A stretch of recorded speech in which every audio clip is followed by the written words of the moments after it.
మామూలుగా వాట్సాప్ కూడా అదే పేరుతో ఎంతో మంది క్రియేట్ చేసుకొని కూడా పంపొచ్చు. దానికి ఇప్పుడు బ్లూ టిక్ ఉంటే వెరిఫైడ్ అకౌంట్ అని చెప్పేసి కదా. బ్లూ టిక్ రావడం అనేది పెద్ద ఛాలెంజ్. కొన్ని నెంబర్స్ బ్లూ టిక్కే రాదు, వాడు అప్రూవ్ చేయడు.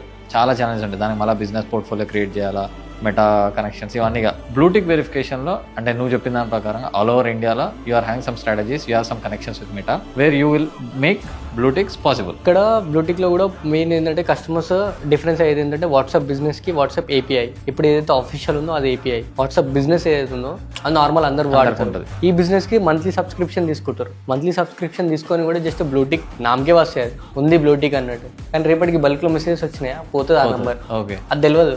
జస్ట్ ఏంటంటే మాకు ఉంది బ్లూటిక్ అన్నట్టే మాట్లాడతారు. అఫీషియల్ దానికి ఏదైతే ఏపీఐ ఉందో దానికుంటే ఏంటంటే ఇక్కడ ఇన్కమింగ్ ఎన్నైనా రాని, ఒక సెకండ్లో 10,000 రాని, ప్రాబ్లం ఏముండదు. సో ఇక్కడ ఈ డిఫరెన్సెస్. ఈ బ్లూటిక్ మంత్లీ పే చేసుకుంటారు. అఫీషియల్ బ్లూటిక్ ఏంటంటే న్యూస్ ఛానల్స్ ఉండాలి, మంచి top rated. So top rated PR అంటే 5 అయితే మ్యాండేటరీ కావాలి. ఆ లింక్స్ త్రూ చేస్తాం మనం. సో కొంతమంది ఏంటంటే బ్రాండ్స్కి న్యూస్ ఉండవు. పెద్ద పెద్ద బ్రాండ్స్కి అయితే ఆల్రెడీ ఉంటాయి కాబట్టి వాళ్ళ ఇన్హౌస్ టీమ్స్ ఉంటాయి కాబట్టి వాళ్ళు పెట్టేస్తారు. సో ప్రతి బ్రాండ్కి ఏంటంటే ఓకే నా బ్రాండ్ ఒక ఆఫీషియల్ కనబడాలనే ఒక ఆశ ఉంటుంది. ఉంటుంది. సో దాన్ని మేము ఫుల్ఫిల్ చేద్దామని ఉన్నాం డైరెక్ట్.